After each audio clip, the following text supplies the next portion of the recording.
இந்த வீடியோவில் நம்ம என்ன பார்க்க போகிறோம்னா, தமிழ் சினிமாவில் விலை மாதுகளின் கதாபாத்திரம் எப்படி உருவாச்சு அண்ட் காலத்துக்கு ஏற்ற மாதிரி அவங்களோட போர்ட்ரையல் எப்படியெல்லாம் மாறுச்சுன்றதை பற்றி தான் நம்ம இப்போ பார்க்க போகிறோம்.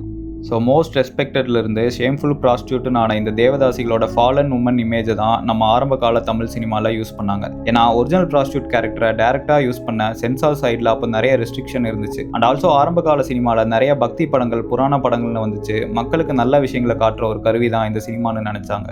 அந்த டைமில் ப்ராஸ்டியூட் கேரக்டரை சிம்பத்தட்டிக்காக போர்ட்ரே பண்ணக்கூடாதுன்னு சென்சார் டீம் ப்ரிவென்ட்டும் பண்ணதா சொல்கிறாங்க. அதனால் அந்த கால கிரியேட்டர்ஸ் நம்ம மாரல் அண்ட் கல்ச்சுரல் வேல்யூஸ் எதுவும் பிரேக் பண்ணிடக்கூடாதுன்னு சிம்பாலிக்காக தேவதாசி கேரக்டரை படத்தில் காமிக்க ஆரம்பித்தாங்க. இந்த ஃபாலன் உமன் இமேஜ் தான் ஆரம்ப கால தமிழ் சினிமா பாட்டு பாடுற மாதிரியும் டான்ஸ் ஆடுற மாதிரியும் யூஸ் பண்ணிக்கிட்டாங்க. அதெல்லாம் தாண்டி ஹீரோயினோட பியூரிட்டியை ஹைலைட் பண்ணுறதுக்காகவும் எது இம்மாரல் திங்னு காட்டுறதுக்காகவும் இந்த தேவதாசி கேரக்டரை ஒரு மாரல் டிவைஸாகவும் யூஸ் பண்ணாங்க. ஃபார் எக்ஸாம்பிள், ஹரிதாஸ்னு ஒரு படத்தில் அந்த தேவதாசி கேரக்டர் ஹீரோவை டெம்ப் பண்ணி அவர்கிட்ட இருந்த ப்ராப்பர்ட்டியை ஏமாற்றி வாங்கிக்கிற மாதிரி காமிச்சிருப்பாங்க. அதனால் அந்த ஹீரோவும் ஹீரோட ஒய்ஃபும் கஷ்டப்படுற மாதிரி இருக்கும். அண்ட் இதே மாதிரி தான் ரத்த கண்ணீர் படத்துலையும்